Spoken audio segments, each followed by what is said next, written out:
प्रथमे केमती लोकंकर सेवा करवा से आम गुरुत्व दौचे एवं जो तीनोटी विभाग मिली आपणकर मत्स्य एवं आपणकर पशु संपद एवं एमएसएमई ये हूँ जदि कृषि कृषकर कथा कहवा ओडिशा पर द्वितीय लार्जेस्ट फार्मिंग स्केल हूँ आमर एमएसएमई एवं आपणकर मत्स्य एवं पशु संपद विभाग तेणु आज आप देखा जदि आम जीडीपी देखा पाखापाखे 4% हूँ आमर यही विभाग उपरे निर्भर करुच्ची एवं आम निश्चित भाव में ओडिशावासी जो आशा रखिंट जे यही सरकार से किसी कर पशुपालन एवं मत्स्य चाष उत्पादन रे किपरि भाव ओडिशा को आम आग को नेबा एवं ओडिशार अर्थनैतिक विकास पाई मध्य यही विभाग सहयोग करिवो तेणु प्रति ग्रामांचल रे मत्स्य चाष को आम गुरुत्व देवा एवं मत्स्यजीवी मानकर जो विभिन्न समस्या रही ताकू समाधान करने सहित मत्स्य उत्पादन क्षमता वृद्धि करने यही दिगरे आमर विभागीय अधिकारी मानक आम निर्देश देचे तेणु अधिक रु अधिक केमती आम सब्सिडी देवा ग्रामांचल रे आम कोल्ड स्टोरेज जोटा मत्स्यजीवी कोल्ड स्टोरेज निर्माण करवा एवं भित्तिभूमि स्थापन करी एवं सेमानकर समस्या को समाधान करी आग को बढ़ेवा जाफल के निश्चित भाव अर्थनैतिक क्षेत्र में ग्रामांचल रे आर्थिक विकास रे ए विभाग आमर सहयोग देखो एवं मत्स्य मिशन माध्यम प्रत्येक ग्रामांचल रे किपरि भाव में लोक मत्स्य चाष आग्रही है यहाँ किपरि भाव में लोकाभिमुखी हो पार एवं लोक सहजरे ये योजना गुड़िक उपलब्ध हो पार लोकों पाखे पहुँची पार आम रोड मैप तैयारी करूँ एवं आपड़ देखिए बर्तमान क्षीरधार योजना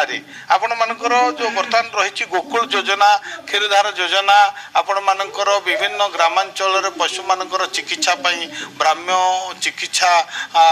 भैन एवं आपणकर लाबोरेटोरी भित्तिभूमि उपर आम बर्तमान गुरुत्व दौचु जेहेतु आहरी एवं गोटे कथा आम 2 दिन तले आलोचना करूँ आमर विभागीय अधिकारी मान सहित जो भली भाव रास्ता घाट में दुर्घटना घटुची ये जो विभिन्न पशु मानकर सेमानकर चिकित्सा सेमानकर थैथान ए सरकार चिंता करुच्ची एवं 200 गोशाला खोलिबार व्यवस्था रही गोचालन किपरि भाव में बंद हम से दिगरे आम चिंता करुचु एवं जो माने गोचालन करुचंती एवं से कठोर दंडर व्यवस्था करा जाउची तेणु निश्चित भाव में सरकार आगामी दिन में आपण मैंने देखिए लोकों चाहूवा कथा लोकों ग्रामांचल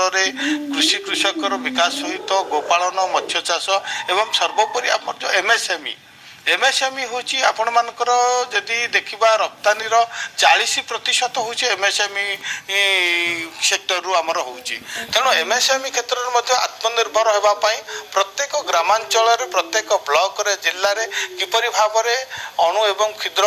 मध्यम इंडस्ट्री डेवलपमेंट करिवो एवं ग्रामांचल युवक माने किपरि आत्मनिर्भर हेबे तापाई मध्य आमे खसड़ा प्रस्तुत करूचु जेहेतु ग्रामांचल विकास हेले भारतर विकास ही हो पार तेणु एमएसएमई हूँ गोटे बड़ सेक्टर रही निश्चित भाव में ओडिशार विकास पाई ओडिशार अर्थनैतिक जो मेरुदंड अच्छी मेरुदंड को सुदृढ़ करने आम चेष्टा करवा एवं आमर ग्रामांचल विकास पाई मध्य अधिक आम गुरुत्व देवा एवं युवक माने जो माने आग्रही युवक माने अच्छे ये सेक्टर को आसवा चाहते सुदृढ़ प्रचार प्रसार सहित माने किपरि भाव में सुरक्षुर माने सहजरे जो विभिन्न प्रकार समस्या उपजुला बैंक कथा कहतु जमी अधिग्रहण कथा कहतु प्रत्येक कतार एवं भित्तिभूमि किपरि भाव में सहजरे मिल पार आम सरकार को आम निर्देश देचे जे युवक मानक अधिक रु अधिक अनुप्राणित करी आग्रह करी एवं जो माने रुगुण रही जो विभिन्न इंडस्ट्री बर्तमान डैमेज हो जाती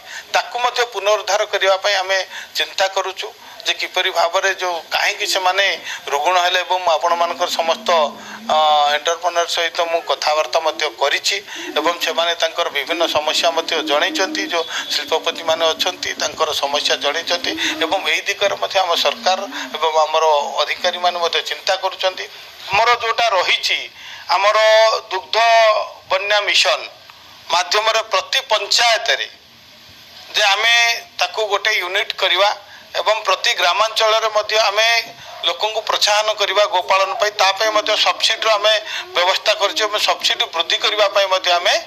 ଚିନ୍ତା କରିଛୁ ଯେ କେମିତି ସବସିଡି ଅଧିକରୁ ଅଧିକ ଦେବା ଏବଂ ଗୋପାଳନକୁ ଯଦି ଆମେ ବଢ଼େଇବା